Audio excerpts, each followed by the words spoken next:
insisto yo, la semiología muy fina, el tomarse tiempo para examinar a la paciente, es necesario para excluir otros cuadros que pueden llegar a confundir desde el punto de vista diagnóstico. ¿Y qué cosas nos pueden confundir? Todas las que ustedes conocen. Acá no hay nada novedoso. Descartar que la paciente no tenga un cáncer de vejiga. Descartar que no tenga infecciones urinarias, pero sean sutiles en la búsqueda de las infecciones urinarias. No se queden solamente con 1 o 2 urocultivos negativos. Busquen y recuerden, en mi país al menos, con las crisis que estamos viviendo y con la concomitancia de patologías inmunológicas, está nuevamente reapareciendo el VK. Vuelvan a estudiar el VK en sus pacientes. Y no pierdan de vista la existencia de infecciones a gérmenes inespecíficos, que estos no salen en el urocultivo. Tenemos que descartar que la paciente no tenga o el paciente, porque a veces también se ven hombres, que no tenga una obstrucción urinaria baja. Y si es el hombre, tenemos la certeza de que no tenga asociado un cáncer de próstata, o no sea la patología de cáncer de próstata la causa de las sintomatologías. La litiasis vesical. Eso me ha pasado varias veces, que se ha pasado por alto este diagnóstico. La litiasis del uréter distal.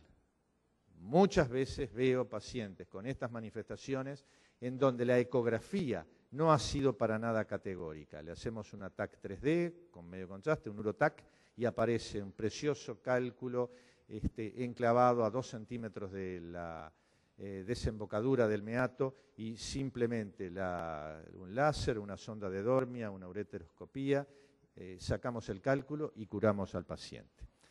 Y no pierdan de vista que hay también otras afecciones que pueden influir sobre la vejiga. La patología herpética.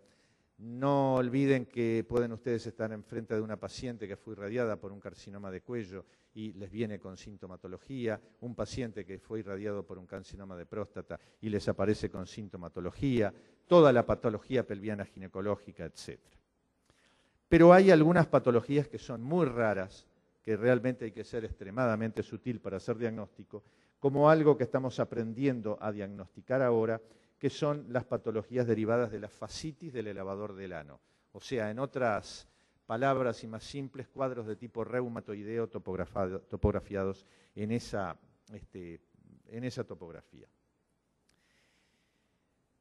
Cuando nosotros hablamos de vejiga dolorosa, en realidad tenemos que, en lo cotidiano, tratar de ver si el dolor es de la vejiga, porque es lo que tenemos que tratar.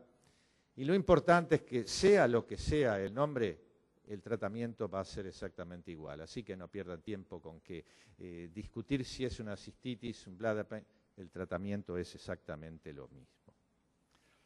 Lo primero que tenemos que hacer entonces es tratar de saber si la vejiga es realmente la causa del dolor. Nuevamente, señores, le insisto, es tercera charla en la mañana que les diga lo mismo. Historia clínica, semiología prolija, tómense su tiempo para ver estos pacientes. Hay que hacer el diario miccional, eso es el pan de todos los días del urólogo, y fundamentalmente presten atención al dolor al contener la orina, el hecho de que tenga una frecuencia miccional cada vez más alta y más progresiva. Hay situaciones de lo que nosotros llamamos la polaquiuria penosa, y sobre todo si el paciente tiene urgencia miccional. Esto es el cuadro completo, pero en las etapas primarias este cuadro puede aparecer fraccionado y no tengan todas las manifestaciones. Así que entonces buscamos los síntomas típicos, evaluar las enfermedades que nos pueden confundir, fundamental ver otras fuentes de dolor, y tenemos que hacer test que confirmen a la vejiga como causa del dolor, y las características, esto en las damas, es que siempre es un dolor medial, a diferencia de los dolores ginecológicos o tubováricos que son laterales o a veces del propio útero, y no tiene cambios con el periodo menstrual. Esto es un hecho que les quiero resaltar. Desde el punto de vista clínico, nos generan dudas cuando el dolor no tiene relación con el ciclo miccional. Nos genera dudas cuando el dolor no es cuando se despierta. Señora, ¿usted se levanta y le duele? No. Bueno, eso no sirve. Cuando la frecuencia es baja, también tenemos problemas. Y tener en cuenta que cuando el dolor ocurre, básicamente cuando se vacía, piensen en otras cosas. Piensen en una vulvodinia, piensen en un divertículo de uretra y piensen en la posibilidad de un comportamiento disinérgico. Hay preguntas claves. ¿Qué pasa cuando contiene usted la orina, señor o señora? Si le duele mucho, seguramente estamos en esta patología. Si lo que tiene es una urgencia, una necesidad de ir, es posible que tenga una poliuria o es posible que tenga alguna manifestación de vejiga hiperactiva, la que se confirma si al contener además pierde orina.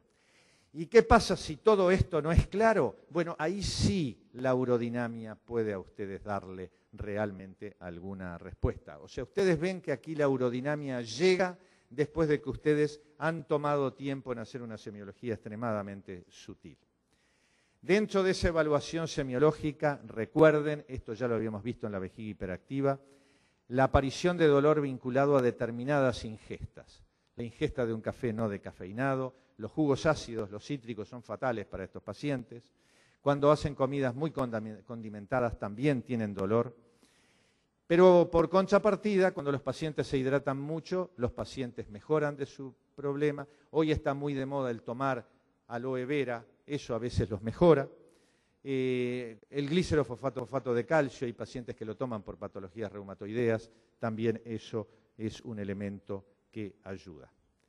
Semiológicamente, si ustedes tocan el hipogastrio y duele, ese es un elemento que tienen que manejar como positivo para el diagnóstico y asociado muchas veces hay patologías del piso pélvico. Cuando hagan el examen, en el caso de la mujer, busquen los denominados puntos gatillo. Los puntos gatillos son laterales en la zona de los pliegues femorales, a veces tocan ustedes allí y despiertan un dolor intenso. Eso es habitualmente por la hiperestimulación del nervio obturador interno y del músculo obturador interno, los cuales están frecuentemente comprometidos en los pacientes que tienen cistitis intersticial. Y si tienen dudas si la vejiga es la causa del dolor, le hacen una instilación con lidocaína, esperan media hora y si el paciente no tiene dolor, la causa del problema estaba en la vejiga. Si el paciente persiste con dolor, apunten para otro lado, no tiene una cistopatía.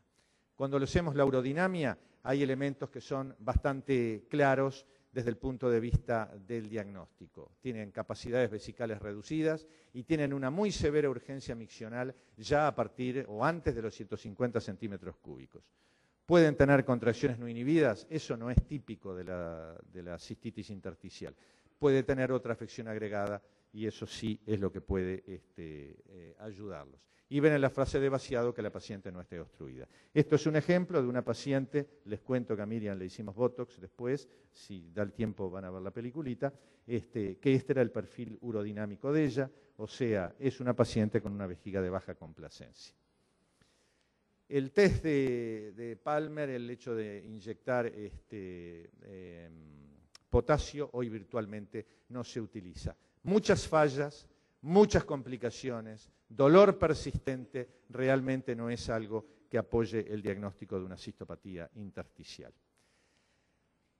Las biopsias vesicales se hacen con frecuencia porque nosotros vamos a buscar otras patologías. Lo interesante es que no hay hallazgos patognomónicos, ¿verdad? No hay nada que histológicamente apoye el diagnóstico. En realidad no se requiere, de hecho, la biopsia para hacer este diagnóstico y sí la tenemos que usar cuando sospechamos que haya lesiones asociadas, por ejemplo, un tumor vesical. Cuando nosotros vamos un paso más allá, la panendoscopía bajo anestesia nos posibilita distender la vejiga y vamos a ver que existen algunos elementos claros en la distensión vesical.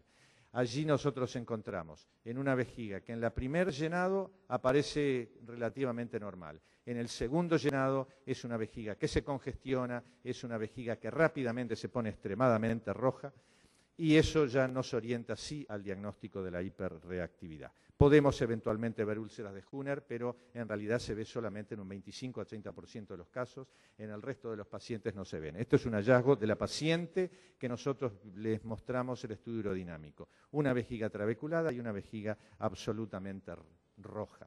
Desde el punto de vista etiológico, no se sabe realmente cuál es la causa del problema. Anormalidades de la permeabilidad del epitelio, procesos inmunológicos, procesos alérgicos, sustancias tóxicas en la orina, etc. Sí hay un elemento que quiero resaltarles. No es un problema psicológico, difícilmente sea un problema infeccioso, sí es un problema multifactorial. Bueno, este cuadro en realidad lo que pretende hacer no es aclarar determinadas cosas, es simplemente ilustrarles a ustedes brevemente lo complejo de las manifestaciones que nosotros estamos estudiando, lo problemático que es un síndrome de una vejiga dolorosa. Desde el punto de vista terapéutico, como pueden existir problemas musculares en el piso pélvico, existen la posibilidad de que la fisioterapia, la rehabilitación perineal con fisioterapia o eventualmente con electroestimulación pueda tener alguna utilidad. Hay causas asociadas desde el punto de vista de las disfunciones del piso pélvico que pueden tener incidencia desde el punto de vista de la riqueza sintomatológica del paciente, desde los cuadros de las disinergias no neurogénicas, las mialgias tensionales, la coxicodinia, el vaginismo, el síndrome del músculo piriforme, o sea, tienen ustedes para jugar un rato largo en la semiología del paciente. Resaltarles la vulvodinia, el dolor vulvar en la mujer. Está presente en el 25% de las pacientes que consultan por esta asociación sindromática y en el 10% de los casos es realmente el eje para el diagnóstico de una cistopatía intersticial. Nuevamente, el tratamiento de la vulvodinia es virtualmente el mismo tratamiento de todo esto. Hay algunos aspectos generales del manejo del piso pélvico que pueden ser de utilidad. Tratar de no pujar, tratar de no retener mucho tiempo la orina, hay que tratar el estreñimiento, hacer baños de asiento caliente a la paciente, darle relajantes musculoesqueléticos, hacer ejercicios de relajación. Si ustedes llevan bien todo eso y la paciente realmente acompaña, tienen casi 9 de cada 10 pacientes que mejoran.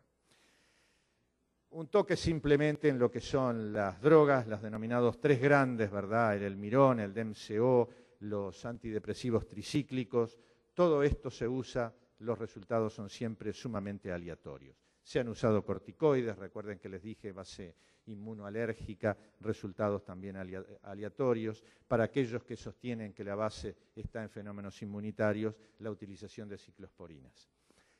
Busquen síntomas asociados. La fibromialgia está de moda hoy en el mundo. Bueno, ya hablamos de la vulvodinia, o sea, realmente los pacientes pueden tener cualquier cosa. Si ustedes encuentran trigger points positivos, puede servir desde el punto de vista terapéutico que ustedes les inyecten soluciones anestésicas en la proyección de los mismos. En realidad lo que están tratando de usar ustedes es bloquear a nivel del nervio obturador interno y allí es donde pueden tener efecto. No está aprobada por la FDA, pero la utilización de la toxina botulínica está empezando a tener un lugar en el tratamiento de estos síndromes. Básicamente lo que se trata de hacer es bloquear la estimulación vesical, es lo mismo que en la vejiga hiperactiva refractaria, se bloquea a veces también la transmisión del dolor y también en estos casos se utilizan las mismas dosis y tienen que tener en cuenta la posibilidad de reiterar estas inyecciones porque su acción es de duración acotada. A ver si podemos, no sé si tenemos tiempo de pasar la película, digo, en todo caso después la vemos. ¿Sirve la utilización de la toxina botulínica en el síndrome de vejiga dolorosa? Bueno, aunque la FDA diga que no, muchos trabajos van en el sentido de que casi 9 de cada 10 pacientes mejoran. Al menos desde el punto de vista urodinámico hay cambios sensibles. En 9, 8 de cada 10 pacientes, los pacientes disminuyen la urgencia, disminuye la frecuencia, lamentablemente, vuelvo a reiterarles, una duración acotada. Y acá otro cuadro que, al igual que les mostré antes con todas las flechas, lo que trata de expresarles a ustedes es, estamos frente a un tema desconocido, complejo, multifactorial, en el cual realmente no podemos, tenemos que ser extremadamente sutiles, extremadamente astutos para obtener un resultado.